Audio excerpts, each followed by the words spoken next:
Merci, monsieur le maire. On aura l'occasion de revenir sur le budget plus en détail, mais je voudrais rebondir et faire quelques remarques. D'abord, peut-être sur le rapport, qui est de grande qualité, mais surtout sur le support que vous avez présenté, qui ressemble plus à un tract qu'à un rapport de débat d'orientation budgétaire. Mais j'essaie d'attirer votre attention, c'est pour ça. J'espère que ça ne sera pas décompté de mon temps de parole. Sinon, je peux entamer un long monologue, mais ce ne serait pas très intéressant. Pourquoi j'insiste sur la présentation que vous avez faite? Parce qu'il y a, dans le support qui a commencé à être projeté, un grand nombre de contre-vérités. Pourquoi c'est important de s'y arrêter? Parce que c'est ce qui structure ensuite la construction budgétaire. Bon, quelques exemples. Le choc énergétique qui dure, c'est complètement faux. Le prix du gaz a été divisé par 3, le prix de l'électricité par 4, et on est revenu à un niveau 22. Bon. Une inflation qui persiste. Sauf que l'inflation baisse, et dans la construction budgétaire, faut-il l'intégrer? Elle était de 5,4% en 22, elle sera de 2,6% en 24. Une DGF non indexée, oui. Est-ce que la DGF augmente depuis maintenant 2 ans de 540 millions d'euros? Oui aussi. Est-ce que ça protège la ville de Bordeaux? Oui, parce qu'elle va être stable, la dotation globale de fonctionnement. Et comme le rappelait très justement Nicolas Florian, on n'est pas du tout dans la période que vous avez connue, portée par d'autres majorités, de baisse massive de la dotation globale de fonctionnement. Quatrième point, des recettes fiscales indirectes moins dynamiques. C'est tout à fait faux. Je vous renvoie au rapport de la Cour des comptes qui met bien en évidence notamment que la TVA est plus dynamique que la CVAE, que les collectivités ont largement gagné à la fiscalité, à la réforme de la fiscalité locale. Cinquième point que je trouve particulièrement problématique, vous dites le projet de loi de finances pour 2024 ne prévoit aucun soutien complémentaire aux collectivités territoriales. Comment vous pouvez laisser passer des choses pareilles?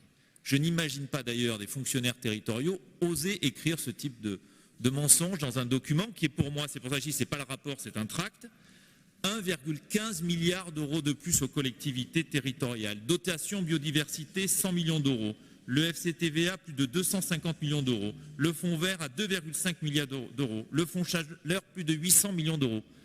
On ne peut pas construire un budget si déjà on ne s'entend pas sur un certain nombre de chiffres qui sont incontestables. Autre élément, vous dites que le fonds vert n'est pas compatible avec les hypothèses de Jean Pisani-Ferry sur le financement de la transition écologique. Complètement faux. Pourquoi? Je vais m'y arrêter 2 minutes. Le rapport Pisani-Ferry dit qu'il faut qu'on fasse 35 milliards d'euros d'investissement en plus dans le secteur public. 10 milliards sont amenés par l'État en 24. Vous savez que les collectivités locales, c'est 70% de l'investissement public civil. On est précisément dans le bon équilibre. Donc on est précisément dans les ordres de grandeur de Jean Pisani-Ferry. Autre contre-vérité, page 50. Vous dites que l'amortisseur électricité, c'est terminé pour 2024. C'est faux. L'amortisseur électricité, il va continuer à bénéficier aux collectivités dès lors que les prix signés, que le contrat est supérieur à 250 € du mégawattheure. Que la prise en charge se fera désormais à hauteur de 75% et non 50% comme auparavant. Vous pourriez dire que Bordeaux a bénéficié d'ailleurs de l'amortisseur électricité en 2023 et qu'on continuera à en bénéficier, sauf si vous renégociez le contrat. Autre élément que j'ai noté dans votre rapport, vous avancez désormais une nouvelle explication pour la hausse de la taxe foncière. Décidément, c'est un peu poussif. Vous peinez à convaincre, j'ai l'impression. Maintenant, vous dites, non, c'est plus véritablement le choc de l'inflation énergétique, c'est la baisse des recettes fiscales indirectes. Heureusement qu'on a augmenté la taxe foncière parce qu'on a une baisse notamment des DMTO. Donc je vois, à mesure qu'on a des documents, à chaque fois une tentative de réexplication de votre politique d'alourdissement de l'impôt des Bordelaises et des Bordelais. Enfin, vous insistez sur la continuité des services. Mais la continuité des services, elle est mise à mal par la fermeture de 100 places en crèche, par l'augmentation des recettes de la pause méridienne, par l'augmentation, et Nicolas Florian a raison de le dire, prévue des prestations de services qui seront payées par les Bordelaises et les Bordelais, c'est dans vos chiffres. Et enfin, l'actualisation du PPI qui est annexée est éclairante. Quelles évolutions? Moins 2 pour 2023, moins 2,8 millions d'euros pour les écoles, moins 2,7 millions d'euros pour les équipements sportifs, moins 1,4 million d'euros pour le handicap, moins 4,4 millions d'euros pour le Grand Parc. Et là où vous disiez on a de très bons taux d'exécution de nos investissements, je constate que ça s'effondre à 65% pour l'année 2023. Et pour l'année 2024, dans votre PPI, je constate moins 1,5 million d'euros sur l'accession sociale.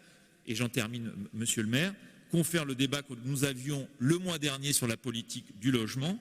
À bon entendeur, salut. Moins 3,5 millions d'euros sur l'efficacité énergétique, en plein dans normalement l'ambition écologique de notre ville, moins 1,3 million d'euros sur l'éclairage public, moins 1,9 million d'euros sur la reconquête végétale. Situation paradoxale où finalement vous faites beaucoup moins que prévu et dans le même temps vous demandez aux Bordelais des efforts importants à travers l'augmentation de la taxe foncière et l'augmentation des prix des services qu'ils doivent payer.